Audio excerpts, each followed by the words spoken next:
ناندیڑ شہر کے پربھاگ نمبر 11 کے اسلام پورہ علاقے میں مجلس اتحاد المسلمین کا انتخابی جلسہ منعقد ہوا۔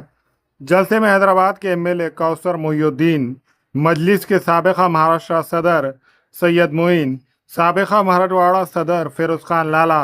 اور پربھاگ نمبر 11 کے امیدوار مسعود احمد خان، نمائندہ امیدوار انصار احمد خان، امیدوار سید فصیح الدین، نمائندہ امیدوار عبدالحبیب باغبان اور رحیم احمد خان عمران خان کے علاوہ دیگر مجلس کے ذمہ داران اور کثیر تعداد میں علاقے کے نوجوان موجود تھے۔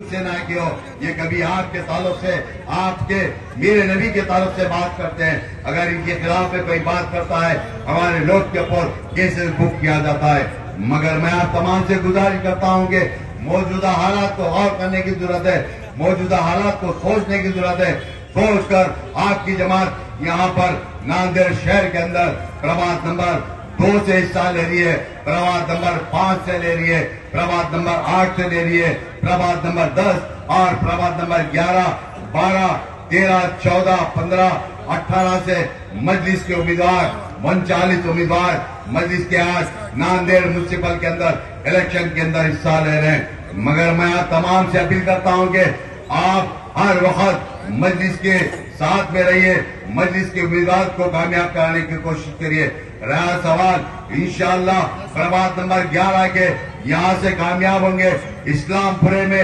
جو بھی بلدیہ کے، برقی کے، ابرسانی کے جو مسائل رہیں گے انشاءاللہ ان تمام مسائل حل کرنے کے لیے جناب مسعود احمد خان صاحب آگے بڑھ کر کام کریں گے اور ہمارے انصار احمد خان صاحب آگے بڑھ کر کام کریں گے، حبیب باغبان کام کریں گے اور ان کے تمام 4 کے 4 یہاں سے امیدوار کامیاب ہوں گے۔ اور میں سمجھتا ہوں انشاءاللہ پربھات نمبر 11 سے امید ہے، انشاءاللہ اللہ کی ذات سے امید ہے، نوجوانوں سے امید ہے، بزرگوں سے امید ہے، میری گھر میں بیٹھ کر سننے والی میری پردہ نشین میری ماں اور بہنوں سے امید ہے انشاءاللہ یہ 4 کے 4 مجلس کے امیدوار کامیاب ہوں گے اور آپ کے جو بلدی، برقی، ابرسانی کے جو مسائل رہیں گے ہمارے مسعود احمد خان صاحب میں سمجھتا ہوں مجلس اور یہاں کے سینئر جو کارپوریشن کے لیڈر انشاءاللہ اور آگے اللہ چاہے تو انشاءاللہ اس بار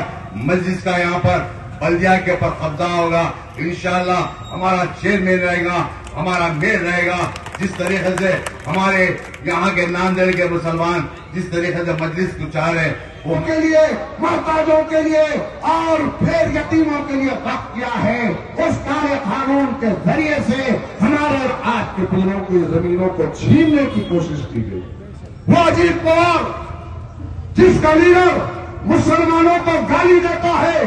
وہ اجیت پوار جس کے لوگ آپ کی حی علی الصلاۃ، حی علی الفلاح اذانوں کو بند کرنے کی بات کرتے ہیں۔ کون سا اجیت پوار؟ وہ اجیت پوار جو اللہ کے رسول صلی اللہ علیہ وسلم کی شان رسالت میں گستاخی کرتا ہے۔ تو غور کرو، آج ایک ہی صف میں تمام ظالم ہے جو آپ کی عبادت گاہوں کو ختم کرنا چاہتے ہیں، ایک ہی صف میں وہ لوگ ہیں جو گستاخ رسول ہے اور دوسری طرف حق والوں کے مجاہدوں کی جماعت ہے جو آپ کے مسجدوں کی بازیابی چاہتی ہے، جو آپ کی فلاح بہبودی چاہتی ہے، جو عاشقان رسول ہے، وہ مجلس اتحاد المسلمین ہے۔